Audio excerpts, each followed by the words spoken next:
Assalamualaikum warahmatullahi wabarakatuh. Om Swastiastu, Namo Buddhaya, salam kebajikan. Sahabat-sahabat sekalian, selamat malam semuanya. Drama Ijazah Jokowi, ada yang ganjil sahabat ya, para tersangka mendadak jinak. Dan ini menjadi pertanyaan besar buat kita semua. Ada apa di balik panggung sebenarnya? Saya merasa ada sesuatu yang tidak beres dalam kasus ijazah ini. Dan masalahnya bukan sekedar tuduhan bodoh yang sudah berkali-kali dibantah, bukan di situ masalahnya. Tetapi masalahnya ada pada kelakuan para tersangka dan keputusan penyidik yang terlalu manis untuk sebuah kasus dengan ancaman 12 tahun penjara. Karena itu pada malam hari ini coba kita bicara apa adanya. Mari kita bongkar apa yang banyak dipikirkan orang tapi tidak berani diucapkan. Bisa dibayangkan selama ini ketiganya begitu sangat gagah berkoar dan saat ini menjadi tikus yang bersembunyi. Inilah yang menjadi tanda tanya besar bagi kita semua. Kita tahu bahwa Roy Suryo, Rismon, Dr. Tipa ini adalah orang yang selalu merasa sebagai pahlawan kesiangan, yang berlari kemana arah kamera ada, mau mancing opini di media sosial, mau nantang institusi Polri, mau nantang Pak Jokowi, dan menggoreng isu ijazah seolah-olah mereka memegang rahasia besar terkait soal negara kita. Sangat bising dan merasa diri sebagai penyelamat demokrasi, bahkan menganggap dirinya sebagai pahlawan bagi rakyat. Apa hubungannya rakyat dengan ijazah Pak Jokowi? Inilah yang menjadi tanda tanya besar buat kita. Tak kala dia menjadi berstatus tersangka dan keluar dari ruang penyidikan, kenapa mereka bungkam total? Benar-benar seperti lilin yang padam tertiup angin, sahabat. Kita rindu dengan konferensi pers mereka. Kita rindu dengan video-video panjang yang mereka setiap hari lontarkan di beberapa kanal YouTube. Tidak ada lagi debat di televisi. Kalaupun ada debat, Roy Panci tidak lagi garang. Dia sangat landai dalam bicaranya. Tentu buat orang yang waras bertanya-tanya, ada apa sebenarnya ini? Jangan-jangan inilah di balik pembebasan mereka. Perhatikan saja tadi malam pada saat debat di televisi ya. Tidak lagi bertanya soal ingin melihat ijazah Pak Jokowi. Tidak ada lagi pembicaraan seperti itu. Dan perubahan sikap mendadak ini saya kira terlalu drastis untuk disebut sekedar instruksi dari pengacaranya atau penasihat hukumnya. Buat saya ini lebih mirip ketakutan yang tiba-tiba, sahabat. Ketakutan yang muncul hanya jika kenyataan di meja penyidik jauh lebih keras daripada narasi yang mereka bangun selama ini. Cuma yang membuat banyak orang bangun atau bingung, kok penyidik tiba-tiba terlalu baik atau terlalu banyak pertimbangan. Inilah yang harus kita blow up. Ada apa sebenarnya? Sebab kita tahu, ini kalau kita mau bicara jujur ya, siapapun yang menyebarkan informasi palsu dengan ancaman 12 tahun itu biasanya langsung tidur di balik jeruji besi. Tapi tidak dengan 3 orang ini. Ada apa sebenarnya?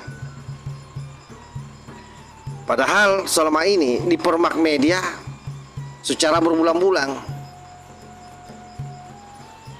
disangkakan pasal berat, namun tetap pulang ke rumah dengan nyaman. Tentu kalau kita mendengar alasan daripada Humas Polda Metro Jaya bahwa ketiga orang ini kooperatif, tidak melarikan diri, bla bla bla bla dan seterusnya lah. Dan ini alasan yang menurut saya legal, tapi tetap terasa tidak konsisten dengan pola penegakan hukum di kasus yang sama atau kasus yang serupa. Dan ketika hukum sudah mulai memilih sikap lembut, tentu publik ini punya hak untuk bertanya, siapa yang sedang dilindungi ini? Siapa yang sedang dinego sebenarnya? Siapa yang sedang mengatur tensi politik sesungguhnya ini? Kita tidak menuduh, tapi kita juga kan tidak bodoh. Apakah ada deal di dalamnya? Tidak ada yang tahu. Tapi polanya jelas, sahabat. Sebab dalam deal di dunia politik itu memang tidak pernah diumumkan. Dia berbisik, dia bergerak di lorong yang gelap, dan hasilnya terlihat dari perubahan sikap. Orang-orang yang dulu lantang tiba-tiba menjadi sopan, kalem, bahkan tunduk. Perhatikan saja Rismond saat keluar dari Mapolda Metro Jaya. Betul-betul meringis dia, pucat, tertunduk malu. Begitupun dengan Roy Panci yang bicara pada malam hari itu setelah Refli Harun, itu landai sekali bicaranya, tidak seperti biasanya. Betul-betul seandainya dalam situasi perang dia menyerah, dia angkat tangan. Apalagi Dokter Tipa tidak ada komentar sama sekali pasca dia keluar dari pemeriksaan malam hari itu. Sementara dulu, wah, begitu dia keluar langsung press konferensi. Teriakannya sangat keras, memaksa Pak Jokowi memperlihatkan ijazahnya. Bahkan kini mungkin tidak berani menyebut ijazah palsu, takut mungkin. Kalaupun dipaksa dia tidak mau. Oleh karena itu, kalau bukan tekanan politik atau kesadaran bahwa mereka salah langkah, apalagi kira-kira alasannya, sahabat? Silahkan sahabat-sahabat memberikan jawaban di bawah. Kira-kira apa yang membuat ini semua terjadi? Tetapi satu hal yang penting, bahwa kasus ini tidak boleh tenggelam. Yang harus diingat satu hal, publik sudah melihat semua sandiwaranya, semua fitnahnya, semua keberaniannya yang ternyata hanya di permukaan.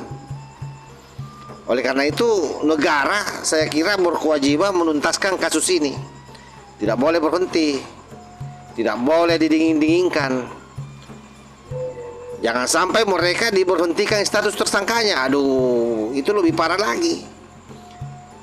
Sebab kalau itu terjadi, artinya siapapun bebas mengobrak-abrik nama baik presiden, mengobrak-abrik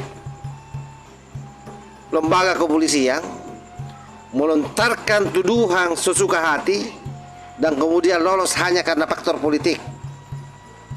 Itu sangat berbahaya bagi bangsa kita, berbahaya bagi demokrasi kita. Sekali lagi saya mengatakan bahwa kalau itu terjadi, maka itu adalah merupakan presiden yang sangat berbahaya dan merusak hukum, sekaligus membuka pintu bagi kegilaan politik berikutnya, sahabat. Diamnya mereka adalah sesungguhnya pengakuan secara tidak langsung. Sebab dalam dunia opini publik ada satu teori sebenarnya yang sangat sederhana. Orang yang benar itu tidak akan mungkin tiba-tiba diam. Yang diam adalah orang yang mulai sadar bahwa posisinya sangat rapuh. Dan itulah yang terjadi pada Tipa, Roy, dan Rismond ini. Mereka diam bukan karena selesai. Mereka diam karena terpojok. Mereka diam karena sadar betul bahwa narasi mereka sudah runtuh, sudah rontok. Kalaupun dia bicara, sudah tidak ada lagi yang percaya karena mereka sudah tersangka. Oleh sebab itu, karena bola ini sudah ada di tangan penegak hukum, sudah ada di Polda Metro Jaya, tentu kita semua sebagai masyarakat menunggu satu hal: keberanian negara menuntaskan kasus ini sampai akhir, tanpa kompromi, tanpa sandiwara, tanpa politik dua muka. Itu yang kita harapkan. Jangan sampai benar-benar apa yang disampaikan oleh Pak Jimli Asidiki yang saya sudah up pada video sebelumnya itu terjadi. Didamaikan. Kasihan betul Pak Jokowi, sudah dihina-hinakan. Lalu dengan ringannya orang memberikan usulan misalnya agar didamaikan saja. Nah, ini sudah sangat luar biasa kalau benar-benar ini terjadi, sahabat ya. Tapi mudah-mudahan Itu hanya wacana saja yang disampaikan oleh Pak Jimli. Tetapi biar bagaimanapun Pak Jimli ini adalah ketua tim komite reformasi percepatan reformasi Polri loh. Jadi seharusnya Pak Jimli Asidiki kalau mau mengomentari kasus yang panas ya jangan masuk menjadi tim. Apalagi kalau itu dalam penanganan polisi, kasihan para penyidik tertekan nanti mengambil keputusan. Sudah ada 2 orang ini yang nyinyir kan, ada Pak Mahfud. Kalau Pak Susu Haji kan bukan tim, tapi bagaimanapun juga orang ini adalah mantan petinggi Polri, yang saya kira banyak masih ada juga kaki-kakinya mungkin di Kepolisian Republik Indonesia.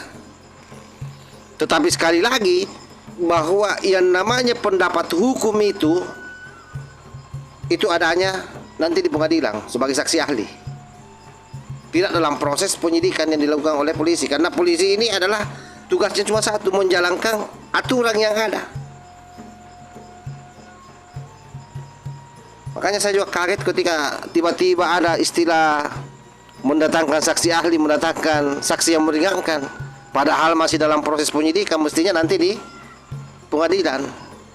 Luar biasa lah, artinya ada sesuatu memang yang tidak lazim dalam proses mereka dilepas pada 2 malam lalu itu.